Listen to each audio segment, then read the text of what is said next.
আমাকে যেদিন সরকারের বিশেষ বিভাগ গ্রেফতার করেছিল, আমি 10টা থেকে বুঝতে পারছিলাম যে আমি আজকে ইনশাল্লাহ গ্রেফতার হব।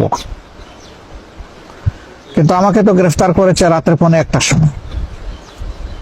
এখন আপনারা সঙ্গত কারণেই প্রশ্ন করতে পারেন যে 3 ঘন্টা সময় পেয়েও আপনি কি কিছু করলেন না? না, আমি করিনি।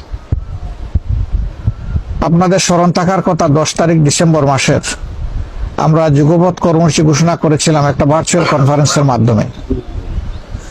এরপর থেকেই তারা আমার প্রতি আন্তরিক হয় এবং আমাকে তাদের জালের ভিতরে ঢুকায়। 2 রাত পাহারা দেওয়ার পরে 3য় রাতে তারা আমাকে গ্রেফতার করে। তারা যখন বাসায় গেল, গিয়ে বেল চাপলো, তখন আমি দরজা খুলে দিলাম। সালাম করে দেখার পরে বললাম যে বিনা দাওয়াতে বিপুল সংখ্যক মেহমান চলে আসছে। আমি বললাম যে এত মেহমান তো ধারণ করার ক্ষমতা এই বাসার নেই, আপনারা কয়েকজন ভিতরে বসেন আর বাকিরা মেহরবানি করে রাস্তায় চলে যান, বিল্ডিং এর ভিতরে থাকবেন না।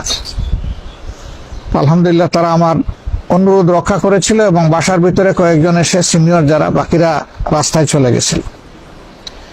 আমি তাদেরকে জিজ্ঞেস করলাম যে আমি তো প্রস্তুত, আমার ব্যাগও প্রস্তুত আছে। এখন দুটো হতে পারে, একটা হলো যে এখনই আমি রওনা, আরেকটা হলো 10 মিনিট সময় আমাকে দিবেন একটু। বললো আপনি নামাজ পড়বেন? বলে হ্যাঁ, আমি 2 রাকাত নামাজ পড়ব। বললো ঠিক আছে, আপনি শান্তিতে নামাজ পড়েন, আমরা আছি। তো নামাজ পড়ে আসার পরে বললো যে আপনি প্রস্তুত হলেন কিভাবে? আমি বললাম না, আজকে না, আমরা তো 365 দিনই প্রস্তুত থাকি, অসুবিধা নেই। আল্লাহর শুকরিয়া যে এখান থেকেই তাদের সাথে আমাদের কথাবার্তা শুরু হয় এবং বের হয়ে আসা পর্যন্ত তো তাদের মধ্যেই আমাদেরকে থাকতে হয়েছে।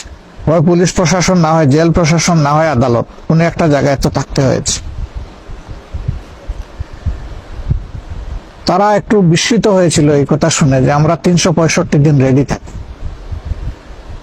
তো বললো যে কেন আপনারা 365 দিন রেডি থাকেন?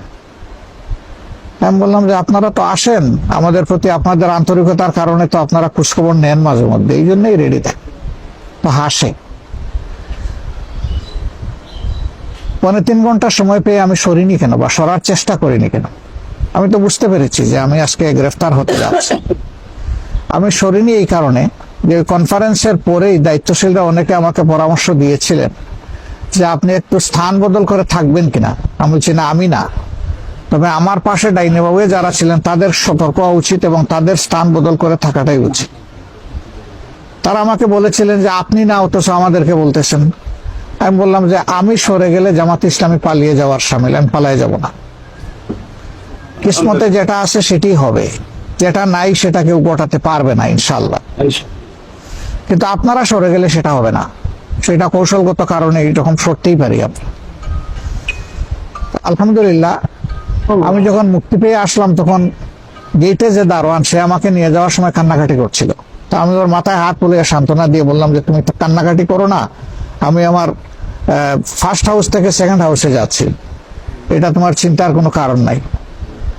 ফিরে আসার পরে বলে স্যার আমি কত বড় অপরাধ করলাম, আমি তো টের পাইছি, ওরা তো 9:30 থেকে এইভাবে এখানে যাওয়া আসা করছে, আমরা সন্দেহ করছিলাম এবং আমরা আপনার ব্যাপারেই সন্দেহ করছিলাম যে হয়তো আপনাকেই নিয়ে যাবে আজকে। কেন আমি যে আপনাকে একটু সতর্ক করলাম না? আমি বললাম যে তুমি সতর্ক করলেও তো বাবা আমি সরতাম না। পরে আর কোনো ব্যাখ্যা দেই নাই যে কেন সরতাম না। তো আলহামদুলিল্লাহ আল্লাহ রাব্বুল আলামিন আমাদেরকে আজীবন যেন এই প্রশান্তি বা তসল্লির নিয়ামত দিয়ে রাখেন। আমরা উদ্বিগ্ন হয়ে কিছু বাড়াইতেও পারবো না, কিছু কমাইতেও পারবো না, বরঞ্চ নিজের উপরে একটু জুলুম করবো, এর বেশি কিছু হবে না।